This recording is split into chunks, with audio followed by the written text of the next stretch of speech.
I grew up in a house with an MBA father and a mother with a license for financial planning, and both of them loved lecturing me on my money habits. So let's just say I know a thing or two about finance and money. Through childhood teachings from my parents and my own experiences as an adult, I've learned to recognize my bad money habits and break free from them. So, in this video, I'm going to share with you the 6 most common bad money habits that hold people back and tips on how to break these bad habits for good. Number 1, paying yourself last. I first heard of this in the book Rich Dad Poor Dad by Robert Kiyosaki. It's one of the blueprints in achieving financial freedom, and millions of people have been inspired by this book since it was first published almost 30 years ago. Robert explains that the way people pay their bills can be broken down into 2 types. The first way is the poor people's habit, and that is through paying yourself last. So, as soon as your paycheck comes in, you pay your rent, your phone bill, your subscriptions, you fund your social plans, and then you'll save whatever's left over if there is even any money left to save. The second method he talks about is the rich people's habit, and they do the complete opposite. They pay themselves first, and that is what you want to do. Take 10% of your income, minimum, and put that into your savings account the minute you get paid. Treat it like paying a bill that you're paying to yourself. This is so important because by doing this, you're forcing yourself to save so that your money doesn't just slip through your fingers through frivolous spending. A lot of you might be thinking, this is impossible for me to do because I'm already living paycheck to paycheck. Or maybe you feel like you'd have to make a huge sacrifice in your lifestyle to make this happen. But the surprising thing is that when you take that 10% and put it away, you'll forget about it pretty quickly, and your mind will automatically start thinking of ways to live on the 90%. Soon, you'll forget all about that money, and your life will feel basically the same. Meanwhile, your savings are growing in the background. Paying yourself first is the most ethical kind of greed, so be a little greedy and always pay yourself first.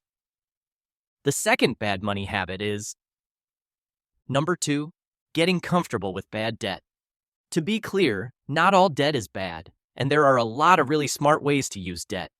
Rich people use debt all the time, and I made an entire video showing how literally anyone can use debt to make a ton of money. But most people waste the power of debt on dumb purchases. People are using debt to buy all sorts of random stuff like clothes, presents, weekend getaways, and more. I have a simple rule. If I don't have at least 5 times the price of whatever I want to buy saved up, I don't buy it. So, if the new iPhone costs $1,200, I won't even think about buying it unless I have at least $6,000 in the bank. Just to be clear, it needs to be your own money, not debt. So, don't just borrow $6,000 from a credit card, transfer it into your bank account and order the phone. Remember, credit card companies want you to be bad with your finances because that's how they make money. If everyone paid off all their debt on time, Visa, MasterCard, and American Express would all go out of business. The average credit card interest rate is about 22%, which negates any benefits and rewards these credit card companies are providing if you're not able to pay them off in full. But if you truly don't have the self-control to avoid bad debt, just stop using credit cards. The no-debt Dave Ramsey-approved route would be the best thing you could ever do for your finances.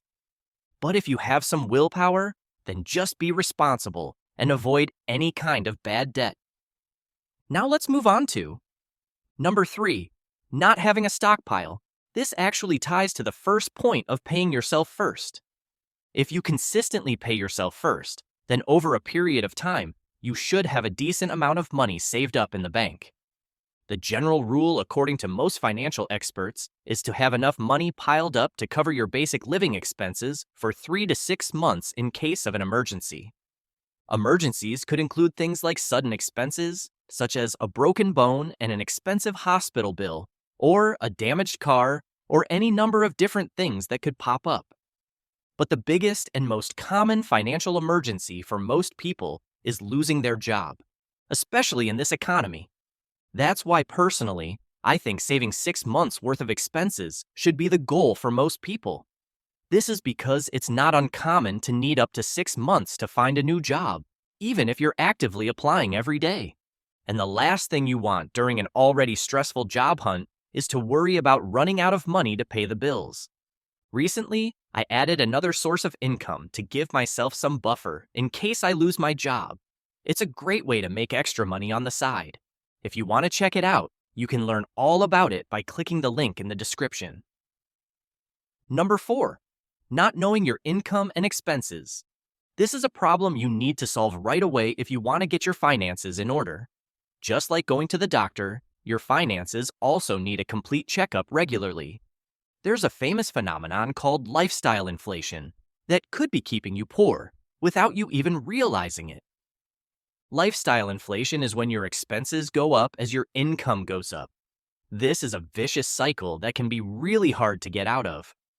Let me give you a simple example of lifestyle inflation in action. Jake got a job earning $40,000 a year. He lived in a shared apartment and drove an old car. When he got a raise to $70,000, instead of saving the extra money, he rented a fancier apartment, got a new car, and started eating at expensive restaurants. Soon, even with the higher salary, he had no savings left each month. His spending went up as his pay did. This is lifestyle inflation. If Jake keeps this up, he'll always struggle to save money, no matter how much he earns. To start, you can go through your bank accounts and add up all your expenses and all your income over a few months. If your income is less than your spending, go back to number 1 and start paying yourself first. Number 5. Focusing only on saving. Fundamentally, there are only 2 ways to build wealth: save more money or earn more money. The problem with most people is that they tend to obsess over just one of these. We all know someone who pinches pennies and would be willing to spend an extra $10 in gas just to drive to a cheaper grocery store where they can save $5. And we might also know someone who is obsessed with climbing the corporate ladder or starting a profitable business, but can't hold on to any money they make.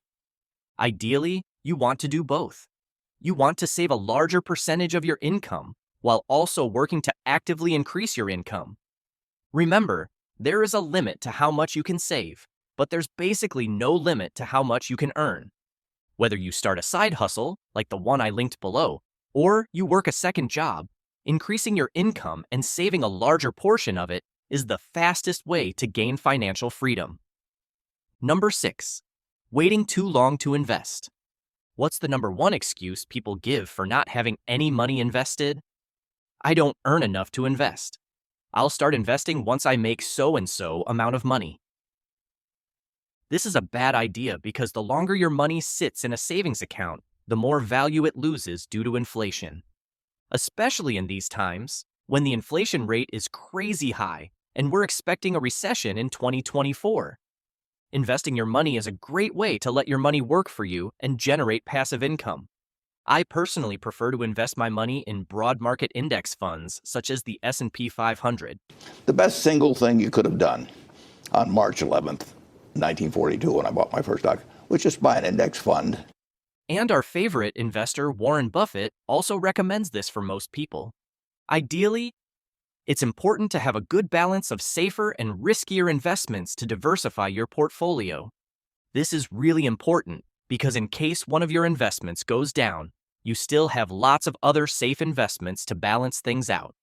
And because index funds are already a mix of stocks from lots of different companies, by investing in index funds, your investments are automatically diversified. Don't leave lots of money in a savings account and try to use a simple savings account only for your emergency fund. The longer you put off investing, the harder it will be to reach the same level you'd be at if you just started a few years earlier. With all this being said, I can already hear what some of you are thinking. All these strategies are great, but I barely make enough money to cover my necessities every month. How am I supposed to build a stockpile or invest any money? Here's what I would do in your situation. Unless my boss is willing to give me a fat raise overnight, the best way to make more money is to give myself a raise. By adding another source of income that doesn't take too much of my time. This is what we call passive income. Earlier in the video, I mentioned a new source of income that I added to give myself a buffer in case I lose my job. It's actually a really unique way of making money that 99% of the population has never even heard of. It's already made me thousands of dollars in profit and growing every day. So what is this secret business model and how does it work? Click the link in the description to get all the answers. I'll send you my free beginner's guide.